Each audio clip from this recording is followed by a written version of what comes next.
अच्छा, कभी सोचा है कि हमारे अंदर राइट नाउ इस पल क्या चल रहा है पता है? एक पूरी की पूरी दुनिया है।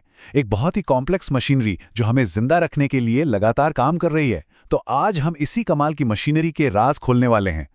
जरा सोचिए, जब हम सो रहे होते हैं तब भी हमारे शरीर के अंदर हजारों लाखों छोटे छोटे वर्कर्स नॉनस्टॉप काम कर रहे होते हैं।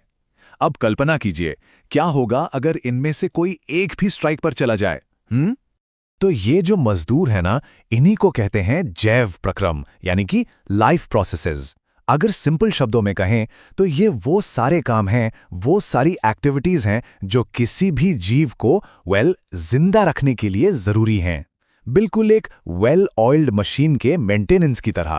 तो आज हम 4 मेन प्रोसेसेस पर फोकस करेंगे। पहला है न्यूट्रिशन, यानी हमारे शरीर का फ्यूल। दूसरा रेस्पिरेशन, जहां से एनर्जी मिलती है। तीसरा ट्रांसपोर्टेशन, मतलब हमारा इंटरनल कुरियर सिस्टम। और चौथा एक्सक्रीशन, यानी वेस्ट मैनेजमेंट। और फिर आखिर में देखेंगे कि ये सब मिलकर कैसे काम करते हैं। तो चलिए शुरू करते हैं पहले प्रोसेस से, न्यूट्रिशन यानी पोषण। ये बेसिकली वो तरीका है जिससे लिविंग थिंग्स अपने काम के लिए फ्यूल जमा करती हैं। अब देखिए, पोषण के 2 मेन टाइप्स हैं। एक होते हैं ऑटोट्रॉफिक या स्वपोषी, जैसे कि पौधे। ये अपना खाना खुद बनाते हैं सूरज की रोशनी से। और फिर हम जैसे हेट्रोट्रॉफिक या विषमपोषी, जो बना बनाया कॉम्प्लेक्स फूड खाते हैं और फिर उसे अपने अंदर तोड़ते हैं। तो हम जैसे हेट्रोट्रॉप्स में क्या होता है? खाना हमारे डाइजेस्टिव सिस्टम में एक जर्नी पर निकलता है और यहां पेप्सिन और ट्रिप्सिन जैसे स्पेशल एंजाइम्स अपना काम करते हैं।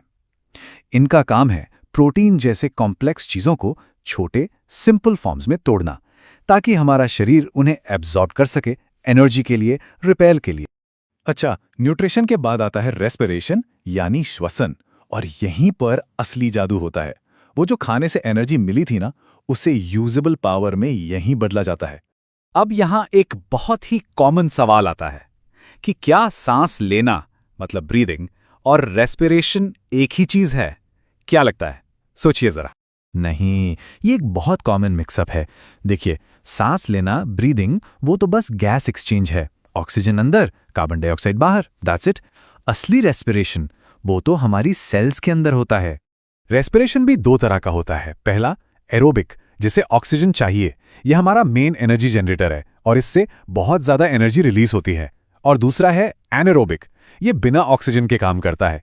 मतलब एक क्विक फिक्स जैसा है, पर एनर्जी भी कम मिलती है और एक साइड इफेक्ट भी है, लैक्टिक एसिड। कभी हैवी वर्कआउट के बाद मसल्स में जलन महसूस हुई है? वो जो क्रैम्प आता है, हाँ, वो इसी एनारोबिक रेस्पिरेशन से बने लैक्टिक एसिड की वजह से होता है। ठीक है, तो हमने एनर्जी बना ली, अब उसे डिलीवर भी तो करना है ना। यहीं पर आता है हमारा ट्रांसपोर्टेशन सिस्टम, शरीर का अपना डेडिकेटेड कुरियर सर्विस। और इस पूरे सिस्टम का हेड ऑफिस हमारा दिल, द ह्यूमन हार्ट। कमाल की डबल पंपिंग मशीन है। इसका डिजाइन इतना ब्रिलियंट है कि ऑक्सीजन वाला खून और बिना ऑक्सीजन वाला खून कभी मिक्स नहीं होता। इसे एक 4 चेम्बर्ड जर्नी की तरह इमेजिन कीजिए। स्टेप 1, बिना ऑक्सीजन वाला खून राइट साइड में आता है। स्टेप 2, उसे लंग्स में भेजा जाता है ऑक्सीजन लेने के लिए। स्टेप 3, ताज़ा ऑक्सीजन रिच ब्लड वापस लेफ्ट साइड में आता है। और स्टेप 4, उसे पूरी बॉडी में पंप कर दिया जाता है, एक परफेक्ट रिदमिक डांस। वैसे प्लांट्स में भी ट्रांसपोर्टेशन होता है, पर उनका सिस्टम अलग है। उनमें एक है जाइलम। ये एक 1 वे हाईवे है जो पानी और मिनरल्स को नीचे से ऊपर ले जाता है। और ये चलता है ट्रांसपिरेशन से, मतलब पत्तों से पानी के इवेपोरेट होने से एक सक्शन फोर्स बनता है। और दूसरा है फ्लोएम। ये 2 वे स्ट्रीट है। ये खाने को जहां भी जरूरत हो, ऊपर नीचे सब जगह पहुंचाता है। अब देखिए, किसी भी बिजी फैक्ट्री में वेस्ट मैनेजमेंट तो चाहिए ही।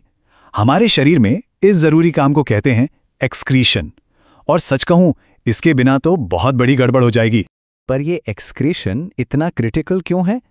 क्योंकि हमारे सेल्स जो नाइट्रोजन वाला वेस्ट बनाते हैं ना, वो टॉक्सिक होता है, जहरीला। तो उसे बाहर निकालना ही पड़ता है। There is no other option. और ये इनक्रेडिबल काम करने के लिए हमारी हर किडनी में करीब 10 लाख, जी हां 10 लाख इंडिविजुअल फिल्ट्रेशन यूनिट्स होती हैं। इन टाइनी फिल्ट्रेशन यूनिट्स का नाम है नेफ्रॉन्स। ये किडनीज के अंदर माइक्रोस्कोपिक फिल्टर्स हैं। जो खून को साफ करते हैं और यूरिन बनाते हैं।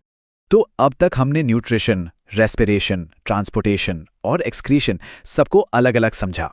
अब चलिए इन सबको एक साथ जोड़कर देखते हैं कि ये मिलकर लाइफ की ग्रैंड सिम्फनी कैसे बनाते हैं। आखिर में बात बस इतनी सी है कि लाइफ प्रोसेसेस ही वो जादू हैं जो हमें लिविंग बनाते हैं।